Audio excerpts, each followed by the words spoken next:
Hi എല്ലാ കൂട്ടുകാർക്കും പുതിയൊരു വീഡിയോയിലേക്ക് സ്വാഗതം.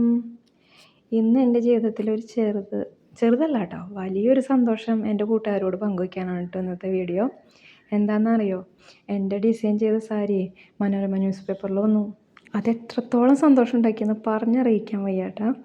അത് ന്യൂസ് പേപ്പറിൽ വന്നപ്പോൾ അതിന് അയക്കാൻ കാരണമായിട്ടുള്ളൊരു വ്യക്തിയുണ്ട്, എൻ്റെ പ്രിയ സുഹൃത്ത് കൂട്ടുകാരി ഓഫീസിലെ ചിഞ്ചു എന്ന കുട്ടി.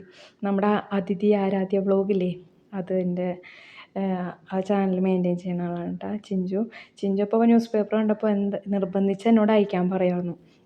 അങ്ങനെ അയച്ചതാണ് കേട്ടോ. അപ്പോൾ അയക്കുമ്പോൾ ഓരോ ദിവസം കഴിയുമ്പോൾ വൈകുമ്പോൾ അയച്ചോന്ന് ചോദിക്കുമ്പോൾ അയച്ചിട്ടുണ്ടാവില്ല. അപ്പോൾ വൈകി വരണമെന്നുണ്ടെങ്കിൽ ഇനി അയക്കാൻ പറ്റില്ല, സമയം കഴിയുമെന്ന് വിചാരിച്ചിട്ട് ഞാൻ വേഗം ഇനി സാരി ഉടുത്ത് വേറൊരു ഒറ്റ ഫോട്ടോ ഒന്നും അങ്ങനെ എടുത്ത് നമ്മളങ്ങനെ ചെയ്തിട്ടൊന്നുമില്ലല്ലോ.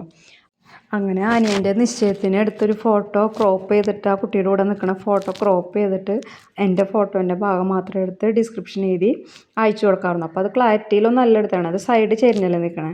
അവൻ്റെ അപ്പുറത്ത് ആ കുട്ടി നിൽക്കുന്നുണ്ട്. അപ്പോൾ അങ്ങനെയാട്ടോ ഞാൻ അയച്ചേക്കണേ. അപ്പോൾ ഇത് വരുന്നൊന്നും അറിയില്ല, എന്തായാലും അയച്ചു. അത് ആ ഭാഗം കഴിഞ്ഞു. അത് കഴിഞ്ഞ് ഞാൻ പറഞ്ഞു ചിഞ്ചിനോട് കാണുമ്പോൾ പറയണമെന്ന്.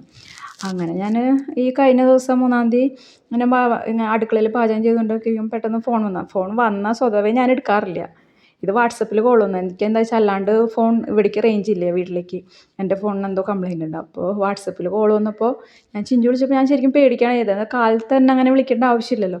ചിഞ്ചു ന്യൂസ് പേപ്പറിൽ വന്നിട്ടുണ്ട് ദീപ്തി, ഞാൻ ഫോട്ടോ അയച്ചിട്ടുണ്ടെന്ന് പറഞ്ഞു. അപ്പോൾ ഞാൻ ന്യൂസ് പേപ്പറിൽ ഡിസൈൻ വന്നിട്ടുണ്ടെന്ന് പറഞ്ഞപ്പോൾ എനിക്ക് വലിയ സന്തോഷമായി. നോക്കിയപ്പോൾ ഡിസൈൻ.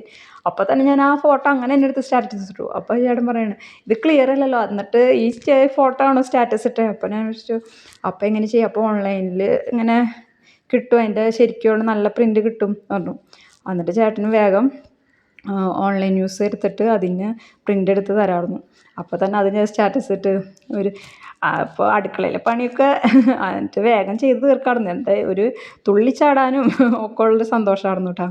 പക്ഷേ അതിൻ്റെ ഡിസൈൻ ഫുള്ളായിട്ട് അതിൽ ചെയ്യാൻ പറ്റില്ല, നല്ല ഡിസൈനൊന്നും അതിലേക്ക് വന്നില്ലല്ലോ എന്നുള്ളൊരു വിഷമമായിട്ടോ. പിന്നെ അപ്പോൾ ചേട്ടൻ പറഞ്ഞു, അപ്പോൾ ഇതെന്താ എന്നോട് പറഞ്ഞു. അപ്പോൾ ഞാൻ നല്ല ഫോട്ടോ എടുത്തു. അപ്പോൾ ഞാൻ നേരമില്ലല്ലോ, അതുകൊണ്ടാണ് ചെയ്യാനെന്ന് പറഞ്ഞു. അപ്പോൾ ഞാൻ അത് കഴിഞ്ഞിട്ട് ആ ഫോട്ടോ ഫുള്ളായിട്ട് എടുക്കാൻ തട്ടി. ഇതാണ്ട സാരിയുടെ മുന്താണിയിൽ ഡിസൈൻ ചെയ്തേക്കണ്ടാണിത്. അപ്പോൾ ഡിസൈൻ ചെയ്തത് ഒന്നുകൂടി എടുത്തിട്ട് അത് തിരിഞ്ഞ് അതിൻ്റെ മൊത്തത്തിലുള്ള ഔട്ട്ലുക്ക് കാണിക്കണമെന്ന് പറഞ്ഞിട്ട് ചേട്ടനെ കൊണ്ട് എടുത്ത്. നിൽക്കാനൊന്നും അറിയില്ല, എന്നിട്ടുള്ളത് പോലെയൊക്കെ ചെയ്ത് അതിൻ്റെ. അപ്പം ഞാൻ ചേട്ടനോട് പറയുന്നുണ്ട്, ആ മയിലിൻ്റെ മുഖം ശരിക്കും കിട്ടണോണ്ട് എന്താ വെച്ചാൽ അത് അത്ര പെർഫെക്ഷനിലാണ് അത് ചെയ്തേക്കണേന്ന് പറഞ്ഞിട്ട് ചേട്ടനോട് നിർബന്ധിച്ച് അത് കിട്ടണ്ടോ എന്ന് നോക്ക്, എന്താ വെച്ചാൽ മയിലിൻ്റെ തല കിട്ടണം, എന്നാലാണ് ശരിയാവുള്ളൂ. അതുകൊണ്ടായിട്ട് ഇങ്ങനെയൊക്കെ നിൽക്കണം. അല്ലാണ്ട് ഇത് ചില നമ്മുടെ എക്സൈറ്റ്മെൻ്റ് ഒക്കെ ഉണ്ടാവില്ലേ, അത്രയും ഫീലിങ്ങോടെയാണ് അത് ഞാൻ വീണ്ടും എടുത്തേക്കണേ. അപ്പോൾ ചേട്ടനോട് വീണ്ടും എടുക്കാൻ പറഞ്ഞതാണ്. അങ്ങനെയാണ് ഈ ഫോട്ടോ ഇങ്ങനെ നിൽക്കണത്. പിന്നെ ഈ സാരിക്ക് ഒരു 8 വർഷത്തോളം പഴക്കമുണ്ട് കേട്ടോ. ഇത് ഫാബ്രിക് പെയിൻറ്റ് ചെയ്തതാണ്.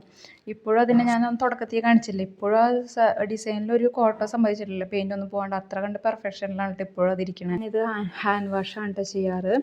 ഇതൊരു തുടക്കം മാത്രമാണ്. നിങ്ങൾ സത്യമായേക്കാന്നൊക്കെ പറയില്ലേ, അങ്ങനെ വിശ്വസിക്കണ എല്ലാവർക്കും ഒരു ചെറിയൊരു പ്രതീക്ഷയാണ് കേട്ടോ ഈ വീഡിയോ. ഇനിയും പഠിക്കണം എന്ന് തോന്നുന്നുണ്ട്, ഇനിയും സൃഷ്ടികൾ ചെയ്യണമെന്നുണ്ട്, ഇനിയും മുന്നോട്ട് പോകണമെന്നുണ്ട്. അപ്പോൾ കൂടെ നിന്ന് സപ്പോർട്ട് ചെയ്ത എല്ലാവർക്കും ഒത്തിരി നന്ദി.